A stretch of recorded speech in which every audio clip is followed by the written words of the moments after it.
Joining me now is Gwen Preston. Hey. Editor of and analyst resource Maven. That's right. And people can find you on Twitter. Absolutely. Mining Maven. And subscribe to your newsletter. Yeah, absolutely. We've been trying to do an interview now for the last 6 months, but something got in the way. I did have a baby 2.5 months ago. My baby is currently at the conference with me, and so is my husband, because that's how that works. So yeah, it's been fun. Baby boy or baby girl? A little boy. First? Little boy. My second. I have a 4-year-old girl, and now I've got a 2-month-old boy. Wow, boy and a girl. Yeah. Well, that's really exciting. So we've been patient and anxious to speak with you. We don't have a script for this. I haven't sent over a bunch of questions, or neither of you. This is just, let's talk about how the conference is going, and then more importantly, where the market is. So how's VRIC? I mean, VRIC is great. I was also at the Metals Investor Forum, which is another similar conference. That you run. That I help run. That happened in the 2 days before VRIC. And the attendance there was awesome. And so not only was it more people than we have seen for the last year for sure, probably 18 months. It was different people too, because sometimes you see the same faces at these conferences. Yeah. But I noticed a whole bunch of new faces. That's exciting. Which is exciting, right? Because you need the interest in the space broadens as part of a bull market, right? So yeah. So people are, and I mean, I think there's I always worry that I'm drinking the Kool-Aid too much, but I do think that there's a very good macro setup for that interest right now. So yeah, here we go. Maybe let's start with kind of the market last year and how things ended at the holidays. What was your 2022 like? I mean, 2022 wasn't a super fun year. I had some winners, because it doesn't matter what the market's doing, the metals market. If you have a discovery, then it'll always be a winner. So there's always going to be some fun. But I was just answering this question sort of on stage at VRIC, like what's last year versus this year. And at this time last year, we all wanted to be pretty optimistic on metals, but there were too many unanswered questions, right? Like inflation had reared up insanely and we didn't know what that was going to do. We didn't know what the Fed response was going to really look like. There were so many unanswered questions. China was still totally locked down. How long was that going to persist? So while the supply-demand fundamentals for copper and silver, nickel, were tight, and that was a bullish argument, there was too much unknown for that to play out. And what we were saying before about you need new faces to be interested in the metals space really matters. You need generalist investors to say, hey, the metals argument makes sense. That's what creates a real metals market. And that couldn't happen this year because generalist investors aren't looking for growth, which is base metals are all about growth, when the S&P is busy losing 20%, right? Those are just completely separate things. I feel like this year, a lot of those questions have been answered. Yes, we don't know what this recession is going to look like. There's details for sure, and maybe there'll be a devil mixed in there. I'm not sure, but I think there's a lot of questions that have been answered. The S&P has already lost 20%. So I think this market, if we're talking about if the market turns down as part of a recession, have we already had a lot of that? Yes, it's already been priced in. This is the most predicted recession ever, and markets don't price backwards, they price forwards. So I really do feel like a lot of the recession has been priced in. If it's in a dire recession, there's clearly going to be more downside, but every day there's a little bit more reason to be optimistic that this will be a not dire recession, in which case it's probably priced in. And so if that's the case, what happens in the second half of a market downturn that's related to a recession? Well, gold outperforms for sure. That's the reason that people call gold a hedge. It doesn't hedge in the first half. It did very well in 2022. It hedges in the second half by outperforming, by bouncing first and fastest and hardest, right? And then people look for real assets to ride out recessions, because the end of a recession should be a return to growth. And so do the bullish supply-demand fundamentals of metals fit that bill? I think they really do. Then you throw in the green transition and the arguments for that, and I think it works pretty well. We'll see, but that's how I feel. Yeah, it does look like the US dollar is softening a little bit. It looks like the bond market's kind of telling us that interest rates are going to stabilize. Those things are all good for gold. Absolutely. And I mean, the dollar is a very important thing. One thing to note is that gold did ridiculously well last year to stay flat. Yeah. Against the US dollar doing what it did, against For all the real things rates, going against it. For all the headwinds, the gold was stellar to hold flat. And now, yeah, I think, real rates, like the Fed funds rate has topped at about 5%. The Fed officials say that. Like, we kind of know in general where we're going with that. So I think real rates have finished rising. And I think the US dollar, the euro is doing really well. Is that because winter is warm? It's been a big help for sure. Yeah. We really lucked out with a warm winter in Europe, which meant that there was not a catastrophic energy crisis situation that, ballooned inflation. So there was some luck in it, but it has meant that the dollar is trending down, which is really helpful, like you say. So out of copper, uranium, nickel, precious metals, if you had to pick one of those. Oh, just one. Well, just to start. We'll talk about them all. Sure, but yeah. Which one would you want to start with? Which indicates your favorite? So if we were talking about making money in the short term, like making money in the next 6 months, then gold. Because I do think that we are in this second half of a recession. I know the recession hasn't officially started yet, blah, blah, blah, details. I think we're in the part of this downturn where gold is already going up. And I think that's a big part of why, gold is up $300. It's like 19% in the last few months, which is amazing. But I think we're in that moment. And I think that forward-looking investors understand that gold does this. So gold is the metal where you don't have to be confident that the recession is over before generalists get interested, because gold is the one that everybody knows moves first. The other metals, people have to start thinking that growth is imminent again before they get really interested, and so I think they're a little bit delayed, but I think gold is pretty exciting right now. So that's the beginning of a potential trade idea. As you get into gold, should have some momentum behind it, and then silver usually outperforms gold, but gold leads the way. Yes, and silver, now that you mention it, is one of my other top picks. So silver absolutely is a precious metal, and there's all these patterns and correlations between how gold performs and then silver, like you say, starting later but then outperforming. But silver these days, its industrial argument is out of this world. I mean, the short version of it is that solar panels currently use about 11% of the world's silver. Solar panel installations are projected to increase 9-fold this decade, so in the next 8 years. That means that solar panels will need all of the world's silver, which isn't available only for solar panels. There's a lot of other things that need silver. Yeah. There's just nowhere near enough silver to meet and that doesn't account for the fact also that they're starting to load more silver into each solar panel because that helps with efficiencies. Performance, yeah. Yeah, so the silver argument is really strong. I mean, it could get some lift here in the short term because of that precious metal angle, but I really think that the supply-demand industrial side of silver is very strong, and I think that's something that's, call it a medium term, because it delays gold, but then needs that growth concept to be a bit more cemented. But I really like silver. Silver is more of a byproduct. Yeah. So how do you try to, when you're doing your, how do you try to figure out the supply? Exposure? Well, no, we'll go there, but the supply. I mean, how do you try to figure that out? Because I mean, there are inventory data sites you can go on.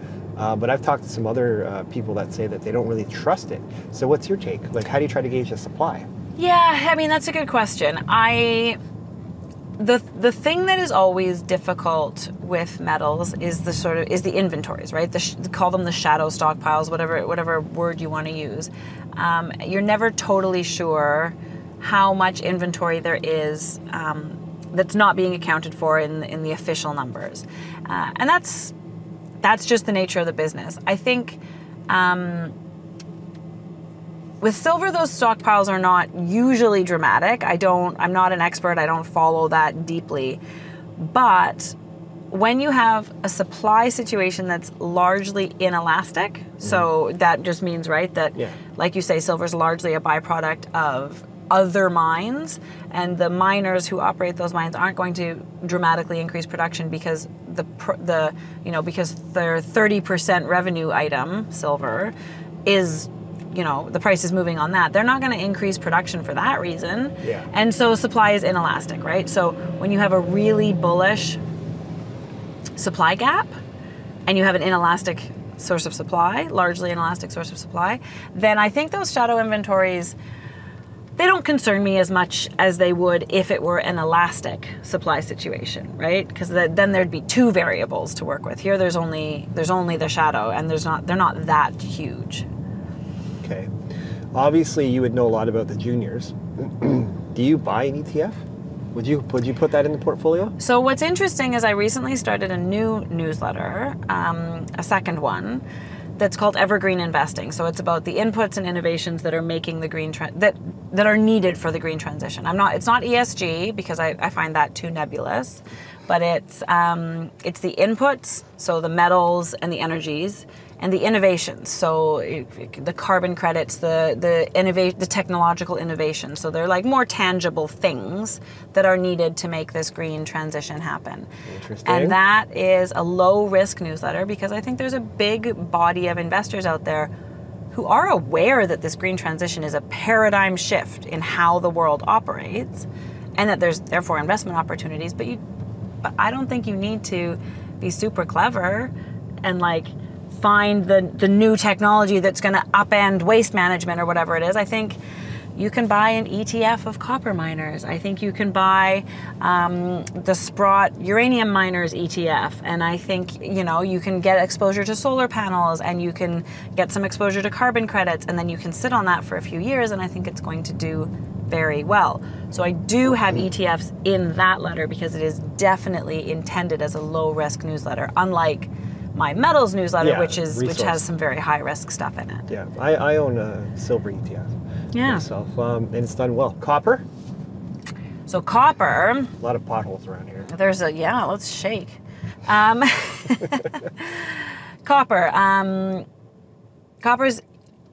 Copper can't be replaced. No. I think that any copper conversation has to start with the fact that it can't be replaced. And again, the green transition, or even just growth, but especially growth within a green transition paradigm, requires boatloads of copper. There's been three forces conspiring in the last decade, 2 decades, that have put us in the supply deficit that we're in. And those are, there's been a lack of investor interest, right? Investors have been very much interested in everything else since the great financial crisis, and then especially so since COVID, because there was so much liquid money, there was so much reason to just invest in the stock market, there was no need to invest in real assets or things like copper. So there's been a lack of capital, there's been very conservative management teams, because management teams did a terrible job allocating capital in the last bull market for metals, and so they're making up for it by being very focused on profit, on dividends, on share buybacks, which is fine, but it means they haven't invested in new mines. And permitting only gets harder all the time and slower. So you put those together, no money, no interest in spending money, and very hard to permit new mines that you would spend money on anyways. And we just don't have new copper mines being built. So the gap is significant. And is it going to happen this year? Well, copper's already doing okay, but it's a space where I will buy exposure and just sit on it. I'm not concerned that this market will happen. Less risk, in your opinion. You sound very convicted. I'm very convicted. I don't know that it's going to happen. Like I say, I really think that copper is a growth investment story. We need the generalist investors to be interested in growth and real assets on the other side of a recession before copper will really sort of go. Yeah. And I don't know the timing of that, but I'm not concerned about whether it will happen. I just don't know exactly when it will happen. Okay. I'm gonna go in a different direction now. Okay. And I think I might have asked you this like 3 years ago, but I'm gonna do it again. Okay. If you were going to invest, potentially, speculate better, is better said, in a junior resource company because you like the geology and all that, what would be a cap number of outstanding shares that you would say, no matter what the story is, no matter what the rocks say? Yeah. And well, maybe there isn't a number, but if there is a number, what would it be? Where you're like, no, hard no, next. Fair enough. Good question. I mean, it depends on the stage of the company. So if you're talking about the really juniors, the ones who are exploring, maybe they don't even have a discovery yet, or maybe their discovery is just brand new. And so they're very early in the resource process. I need the number to be pretty small. I mean, if we're talking about a hard cap. Yeah, let's go hard capping. I'd be tentative above 150 million. I prefer more like, 70, something like that. Okay. The other, I prefer the smaller numbers. Again, if it's a company that is already got an asset and has had to do a bunch of financings to grow it, that's a different They're like, situation. hey, Gwen, we need to do a big step out. This is our discovery. Yeah. You'd go above 200 million? I don't know if I'd go above 200 million. Okay. The leverage, so the other thing that matters, and this is harder to know with confidence, is where the shares sit, right? Yeah, like exactly. if you've been a retail story for, like, some companies get up there and say, we've been explorers for 20 years, and they've had successes here and there, but like they're just a retail story. Yeah. There's nothing anchoring. There's no force anchoring that stock. Yeah, there's no Eric Sprott 20%. Exactly. A couple institutions. Whereas there's some explorers out there who set themselves up for success by having some really solid cornerstone investors and then between them and management and a few maybe high net worth individuals, they control a 40%, 50% of the stock. Well, then obviously the number maybe could be higher because a bunch of it is arbitrary. It's not moving. So It's all about leverage, right? If there's hardly any available to buy and something good comes along, like some good piece of news comes along, if there's hardly any available to buy, that's supply demand, right? So it just increases your odds of success. The other thing that's really important to remember with companies that have high share counts is the warrant situation, the right? overhang? The overhang. So if you've done a bunch of financings, which is what you would have done if you have a bunch of shares out, you always want to look in that in the company's documents to figure out if there's a bunch of warrants available. So if the company's trading at 20 cents and there's a pile of warrants that are exercisable at 22 cents, well, anytime it gets above 22 cents, people are going to are going to exercise their warrants and sell. Yeah. They're going to exercise and sell. So it's just a bunch more selling pressure. So it's not just the outstanding count, it's also the warrant situation that matters. Yeah. Okay, let's move on to developers. What would be a cap on a development story? I mean, if they're actually, like if they're sort of, they've done a mine study, they're in the sort of, pushing this thing towards production, I start to worry a lot less about the share count. Could it 200 million, maybe even 300? Sure. Again, even more so at that point, it becomes a question of who are you getting in? As you go from an exploration story into a build it story, you need to rotate into institutions that have longer term horizons. Yeah, that are going to sit on it for a couple of years at least and wait. Exactly, because they understand that that's what the stock is, and they aren't waiting for a catalyst 3 weeks from now that'll give them the chance to flip. And that's an effort. Management has to work that effort to change their shareholder base.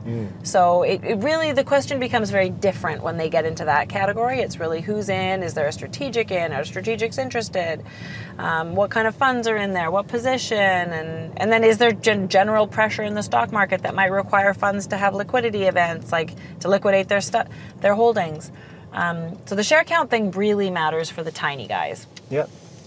Okay, can you name a company that you've held as an exploration that went into to be a developer? That started building a mine? Yes. But you own it as an explorer. But so I owned it as an explorer. Yeah. Ah. It might not have had one.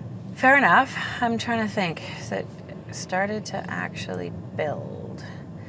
I don't know that I can, but I also am not perturbed by that because that's not why I buy Explorers, Right. right? You buy it for the Great Bear. I buy it for the discovery success. And then I also buy developers for the build success. Yeah. But I don't buy an Explorer to hold it for the build success. Yeah, because that's way too long. Well, it's also different. Like sort of a different type of investor takes that story over. 100%. And looks at risk differently and their time horizon and all that. And I was just wondering because yeah. you've been around for so long. I wondered if actually. Yeah, maybe I'm forgetting someone, but I don't think so.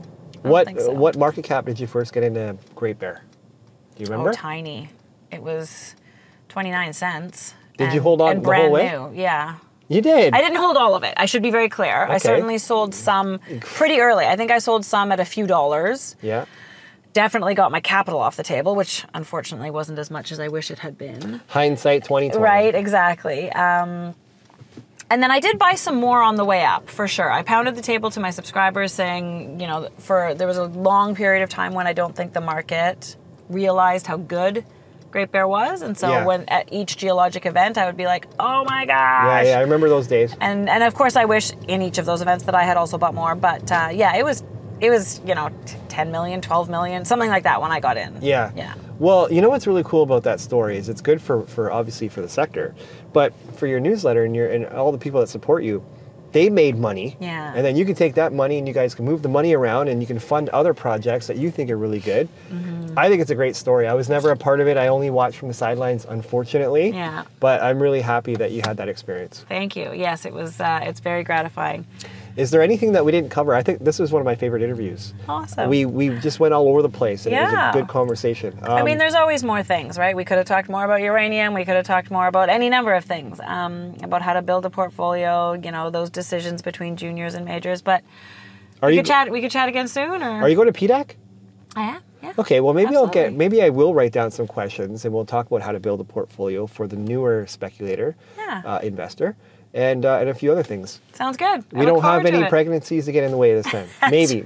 Well, my baby will be coming with me to PDAC, but my mother-in-law will be around to deal with to help that. out. Well, hopefully we don't get that really cold wind chill that PDAC often gets. Yeah, it's classic. It gets windy there. It gets tough. Yeah. Yeah. Okay, well, we're signing off, and again, thank you very much. Thanks so much for having me. Enjoy the second day of VRIC. I will.